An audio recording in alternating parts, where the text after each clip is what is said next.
This shir will be discussing Parshas Ekev, the parsha of this week. Moshe Rabbeinu is reviewing with Klal Yisrael his history with them and everything we've been through, and there's incredible advice and guidance. We find in chapter Ches, chapter 8, Pasuk Gimel in chapter Ches, Vayancha, Hashem put you through inuyim, suffering. Hashem put you through suffering. Vayarivecha, He starved you.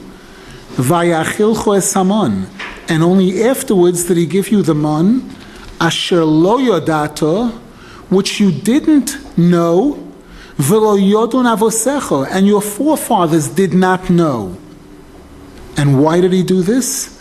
L'man hodiacha, in order to enlighten you, ki lo yal alechem levado yichya adam, that you shouldn't think that man exists on food alone, on bread alone, but rather, man exists by the word of Hashem. By the word of Hashem. This pasuk is very complex and very deep, and there must be millions of explanations. We'll touch on some of them that Rabbi Nasan Maimon gives us. We find throughout the Torah, every single time that the mon is mentioned, you'll always find right next to it these words, asher lo yodato, which you didn't know, which you don't know, which your forefathers didn't know, implying that mon is the opposite of knowledge, of intellect. The Torah tells us that when the Jews saw the mon coming down, they said monhu. It is mon. The word mon in Hebrew has multiple meanings. Mon means what? Manhu, what is it? Ki lo yodu mahu, because they didn't know what it was. They had no idea what this was. And this unknown item, this item that they didn't know, they couldn't understand, they couldn't make sense out of it, this item was everything. It was everything and anything. Anything you could possibly want, that's what it was. Any taste you could possibly want to have, this could provide you with that. Miracle. It's a skeleton key. It opens all doors to every kind of taste. What is that? And again, if it's something that existed thousands of years ago, and if it's something that we don't have today, it wouldn't be in the Torah. The Torah is not a history book or a story book. The Torah is a living item that lives with us throughout all the times. One of the commentaries in the Breslov forum, Rabbi Freimel writes in his sefer, Onik Shabbos, that when they saw the mon, they said mon hu. It is mon. The two words mon hu. Mon has two letters, mem nun. The word hu has three letters, hey vav aleph. If you put them together, they spell the word emunah, faith. There is this incredible gift that Hashem has given to those who want, those who choose. If a person believes in Hashem, if a person believes in the Torah, in tzaddikim, that person will be able to have anything. To have a large house, small house. To have potatoes, a baked potato, or the most elegant potato souffle kabajubaja, with all that's been prepared by the most expert chef in the whole world, together with his 300 assistants. That's got every kind of spice you could imagine. It covers an Italian palate and a Japanese palate, all the different tastes you could possibly want to have. If a person believes in Hashem, the way the Torah teaches us to believe, that there is this infinite being that is all good, and the potato in my plate is the one that Hashem has given me, that person will be able to experience the full satisfaction, complete satisfaction. If he wants Japanese potato, that potato will be a Japanese potato. If he wants the Italian one with the tomato sauce and garlic, that plain baked potato will satisfy all the goodness, everything he wants. He'll be totally satisfied and happy with it because it's from Hashem. This is what Hashem gave me. It's everything I could possibly need is in what I have. This is this magic ingredient. This is the mon that the Jews had in the desert. And this is why every time the Torah mentions mon, it says, asher lo yodu, asher lo yodato. This is the opposite of intellect. This is tied into the famous story of the Chacham and the Tam. The sophisticate and the simpleton that Rabbi Nasan told in his book Sipurei Maisius, the 9th story, where Rabbi Nasan tells the story of 2 kids who are born at the same time in the same city, the same neighborhood. They grow up together, they go to the same school, but then their paths separate. They decide to go 2 completely opposite ways in life. One of them is simple, not stupid, not crazy, simple, very simple, not sophisticated. He tries to keep his life as simple as possible. Parnasa, everybody needs parnasa. He looks for a simple way to earn a living. And even though he's earning a minimal, because his livelihood is so simple, he's not earning big bucks, but he enjoys the $3 that he has. He enjoys at least as much as the 300,000 that the sophisticate has, that is always unsatisfied, never enough, never good enough, never satisfying enough. For more elaboration and clarification on this, study that story, the story of the Chacham and the Tam in Sipurei Maisius. And this again is what the Pasuk refers to here in teaching us, Ki lo ya'al lechem levado. Man does not live on bread, but rather we exist on what comes out of the mouth of Hashem. If you believe that the world was created through the word, through Hashem's mouth, and the world continues to exist through the mouth of Hashem, through the command of Hashem, that every single day, the clothing that I have, the food that I have, the wife that I have, the children, every single that I have is a result of the Pi Hashem. It's directly from Hashem's mouth. That Hashem commanded, Hashem created this, and Hashem commanded that this should belong to me, and that should belong to him, to my neighbor, to my cousin, to my friend. That person is experiencing this man, this heavenly food. It's not, their food will not be earthly, it won't be something muddy, filthy, lowly. Their food, their clothing will be something spiritual. We know that physical has all its limitations, boundaries. Spirituality is something that's infinite. It crosses all boundaries. If a person wants their physical, materialistic living in this world to be infinite, to be able to taste that infinity, no boundaries. The largest refrigerator you can buy today isn't big enough to hold the variety of what's available. A person goes today into a supermarket, 300 different kinds of drinks, 12,000 different kinds of crackers and food items, this, that, and a person looks and suffers. Because even if I have this, but I don't have that, and I didn't have this, and I didn't have that, and I can't have that, all the different things, with emunah, with simple emunah, faith in Hashem, a proper healthy kind of faith, the person has everything. They have everything they want, they have everything they need. Now, the Parsha continues. One more note before we leave this. Rabbi Nasan Zal says again, one of the secrets of a Jew being able to really experience this and feel this is the al kol moitzei pi Hashem yechya adam. We eat in order to get strength, energy. There's nutrition, there's nutrients, vitamins, there's good things in the food, there's bad things, there's chemicals, there's spray, there's all kinds of positives and negatives in the food. The Torah warns us, lo alechem levado yechya adam. You can study nutrition and health from today till tomorrow and still die, and die before your right time, because what's giving you life is not only the food, but it's al moitza pi Hashem. It's what comes from the mouth of Hashem. It's proclaiming the name of Hashem.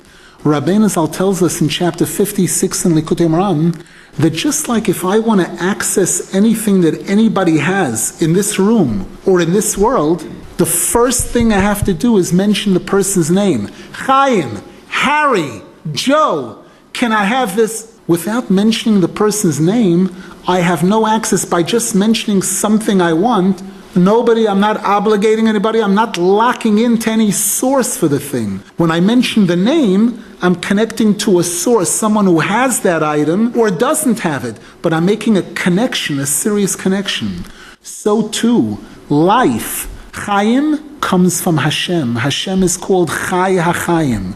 The way that we draw life is not from cucumbers, tomatoes, it's al kol moitza pi Hashem. Step one is Baruch Atah Hashem Elokeinu Melech Olam. When a person announces the name of Hashem, they make a bracha, and they declare, they recognize that Hashem is King of the world, they unlock, they open the faucet for life, for spiritual life, and for physical life, to go into that tomato, that steak, that ice cream, that water, whatever it is, that a person wants to draw life from, they want to draw a healthy energy. That's the introduction. That's step one. Now, the pasuk continues, and Moshe Rabbeinu reminds us of times, different kinds of times that we have. We spoke about suffering and starving. Now Moshe Rabbeinu says in the same chapter, pasuk Yud Aleph, pasuk 11, Tishamar lecha, beware, watch out. Pentishkach es Hashem alekecha. You may forget Hashem and forget all of His commandments, mitzvosov, mishpotov, chukoisov, asher anochi mitzavchem, which I'm teaching you, which I'm instructing you today. How are you going to forget? How could a person possibly forget Hashem? He goes on to say, I'll show you. Pentoichal v'savoto, you're going to be eating, you're going to get full, you're going to be satisfied. Ubotim toivim tivne, you're going to build beautiful homes. V'yoshaftan, you're going to live in those homes. Uvekorcha v'tzaincha yirbon, you're going to have a lot of cattle. V'kesev v'zov yirbaloch, you're going to have a lot of money. V'choila sholocha yirba, everything you have is going to expand, is going to grow, it's going to flourish. And what's going to happen? V'rom levavecho, you're going to become arrogant. You're going to say, my house, my kids, my money. You're going to use the I, my words. I built this. My business, I got married, all of those words. And thereby you're going to forget the Hashem, who took you out of nothing, who took you out of Egypt from you were slaves, you were servants. Who took you through the desert, etc. And why did He do all of this? In order to test you again. To test you. But the purpose of the testing was to eventually be able to give you all the good, possibly good that Hashem could offer. But the pasuk says, when you get that good, you know what's going to happen? You're going to say to yourself, Koichi, my power, v'oitzem yodi, and my power has gotten me all of this, all of these possessions, all of this is my. That's where it all came from. And the Torah, Moshe Rabbeinu warns, v'zocharto es Hashem alekecha, you better remember Hashem, ki hu hanoisen lecha koyach. He's the one who gives you the koyach, lasois choyel, to acquire possessions, to achieve success. Rabbi Nasan Maimon asks, in pasuk Yud Zayin, pasuk 17, Moshe Rabbeinu says, you're going to say, koichi v'oitzem yodi. It was my koach and my strength. Those two words, koichi v'oitzem yodi, are almost synonymous. They mean the same thing. In the next pasuk he says, but remember, that's not true, because Hashem is the one who gives you koach. What about oitzem yodi? What's going on here? Rabbi Nasan Zal explains this with a pasuk in Tehillim. And this will answer one of the questions that most Jews struggle with all the time. There's a pasuk in Tehillim that says, Betach b'Hashem, trust in Hashem, va'asei tov, and do good. Rabbi Nasan Zal asks, that pasuk is contradicting itself. Which is it? Is it bitachon? Is it trusting in Hashem? Is Hashem everything? And am I counting on Hashem for everything? If that's the case, then I shouldn't be getting in His way. I shouldn't be attempting to do, because if I do, I might be contradicting Hashem. I might be blocking Hashem from doing a complete job. Asay toiv, the Torah says, do good, do all kinds of good things, work and learn and all of those things. If I'm doing, how can I be trusting in Hashem if I see clearly that I'm doing things? And Rabbi Nasan Zal explains that in order for anything in this world to happen, there are two pieces to the puzzle. There are two phases. There are two ingredients. Number one is the concept, the idea, knowing what to do. That concept, that idea, You could be the smartest person. You could have, your father could be a billionaire. Your father could be the biggest doctor. And you could choose an investment or choose something to do and fail big time and blow 40 million, 50. There are stories like this every day of people who come up with the wrong investment, despite the fact that these are not stupid people. These are educated people who studied. Sometimes it's doctors, other people who work very hard to amass wealth, and then they start investing that wealth and losing it all over the place. So Rabbi Nasan Zal says the first item is the concept, the eitzah, the advice, the guidance, the idea. That's something that comes from Hashem only. The pasuk Yud Ches, where it says, "Remember Hashem, ki hu hanoisen lecha koyach." The Targum Onkelos says, "Arehu yohev loch eitzah." Hashem gives you the eitzah, the idea, the advice, lemikni nichsen, to generate wealth, to acquire possessions. The previous pasuk, which warns, you're going to say, "It was my koyach and my oitzem yad."